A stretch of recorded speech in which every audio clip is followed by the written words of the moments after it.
जय हिंद दोस्तों। आज हम बात करेंगे हिंदी साहित्य की और हिंदी साहित्य में भी रीतिकाल की। दोस्तों, क्या है रीतिकाल और रीतिकाल की परंपराएं क्या है, रीति का मतलब क्या होता है, इन सब को जानना जरूरी है। दूसरी तरफ रीतिकाल को हम तीन वर्गों में बांटकर देखते हैं। एक रीति काव्य आता है जिसे रीतिबद्ध काव्य कहते हैं। दूसरा रीति सिद्ध काव्य आता है जिसमें बिहारी है। और तीसरे सेक्शन में हम रीति मुक्त काव्य धारा कहते हैं जिसमें आलम घनबोध ठाकुर द्विज है। दोस्तों, रीति मुक्त काव्य धारा की आज चर्चा करेंगे जिसमें सबसे महान रीति मुक्त कवियों में घनानंद हुए हैं। दोस्तों, उनकी चर्चा करेंगे, उनकी रचनाओं को देखेंगे कैसे सेकंडों में याद किया जा सकता है। सबसे पहले रीति मुक्त काव्य धारा है क्या। दोस्तों, रीति मुक्त काव्य धारा के कवि भी दरबारों में रहते थे, लेकिन इनका उद्देश्य सिर्फ पैसा कमाना नहीं होता था, बल्कि कविता इनका साध्य था। साथ ही यह प्रेम के पीर कवि थे। इनके प्रेम में जो है क्रीडापन नहीं था, इनके प्रेम में समर्पण था, इनके प्रेम में त्याग था। रीति मुक्त काव्य धारा में फारसी प्रभाव दिखाई पड़ता है दोस्तों। और फारसी प्रभाव में जो है विरह को मुख्य स्थान दिया गया है। तो इन सारे पहलुओं को तो आपको समझना ही चाहिए। साथ ही आज हम आपको समझाएंगे कि किस तरह आप संपूर्ण साहित्य के कवियों को सेकंडों में याद कर सकते हैं। जैसे घनानंद है जो रीति मुक्त काव्य धारा के कवि है। रीति मुक्त काव्य धारा के कवियों का सिंपल कोड है आलम घनबोध ठाकुर द्विज। जैसे कोड की चर्चा हम करते रहते हैं, तो घनानंद की रचनाओं को हम सेकंडों में कैसे याद कर सकते हैं। तो अगले 1 मिनट में संपूर्ण घनानंद की रचना टिप्स पे होगा, जो हर एग्जाम में एक सवाल पूछा जाता है जहां से। जैसे घनानंद, यानी कि आपको पता है घनानंद की प्रेमिका जो थी सुजान थी। इनके बारे में कहावत है कि घनानंद जो है मोहम्मद शाह रंगीला के दरबार में थे। एक बार रंगीला ने इसे गाने को कहा तो पहले तो मतलब मना कर दिया, लेकिन जब गाया तो अपनी प्रेमिका सुजान की तरफ मुंह करके और राजा घनानंद के तरफ पीठ करके गाया। इसीलिए रंगीला ने इन्हें दरबार से निकाल दिया। जब जाते समय घनानंद ने सुजान को कहा कि हमारे साथ चल लो, तो सुजान ने मना कर दी। तो इस प्रेम में जब उन्हें सफलता नहीं मिली तो वह घनानंद वृंदावन चले गए, वहीं निम्बार्क संप्रदाय में दीक्षित हो गए और कृष्ण की भक्ति करने लगे।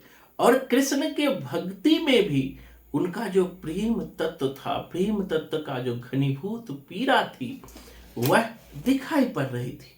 आचार्य रामचंद्र शुक्ल ने भी घनानंद के बारे में दोस्तों कहा था, घनानंद विशुद्ध सरस भाषा, घनानंद जैसा विशुद्ध सरस भाषा में लिखने वाला कोई और कवि नहीं हुआ।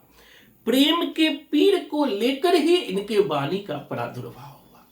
वही दिनकर जी कहते हैं कि रीतिकाल की बौद्धिक विरहानुभूति और कुंठा के वातावरण में एक घनानंद ही ऐसा कवि था जो सचमुच रो रहा था, जिसकी पीड़ा शहद की टीस सहसा हृदय को चीर देती है। ये घनानंद की पीड़ा की टीस है।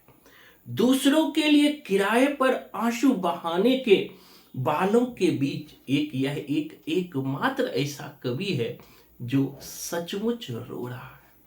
तो ये दिनकर जी का स्टेटमेंट है कि जो रीतिकाल के बौद्धिक विरहानुभूति का समय था, मतलब भौतिक घड़ियालू आंसू बहाने का समय था, उस समय भी एक ऐसा कवि थे जो सचमुच रो रहे थे। तो उन्हीं की रचनाओं की हम चर्चा कर रहे हैं।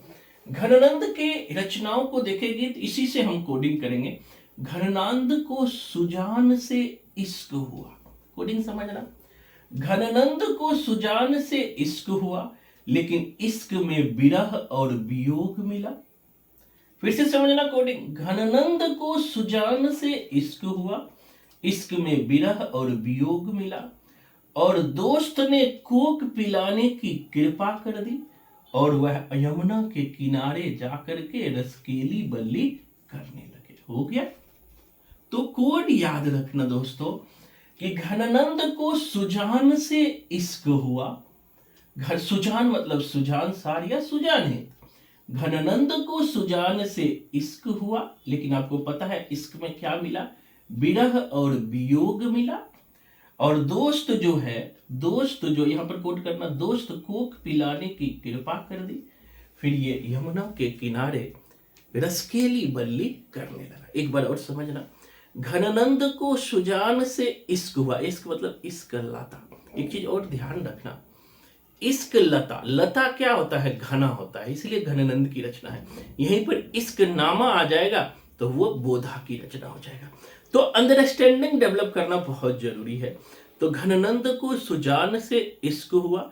इश्क में क्या मिला? आपको पता है कि उसकी प्रेमिका उन्हें छोड़ दी, तो उसे इश्क में विरह हुआ, वियोग हुआ, और दोस्त ने उसे कोक पिलाने की कृपा कर दी। मतलब कोक सार और कृपा कर कोक सार और कृपा कर।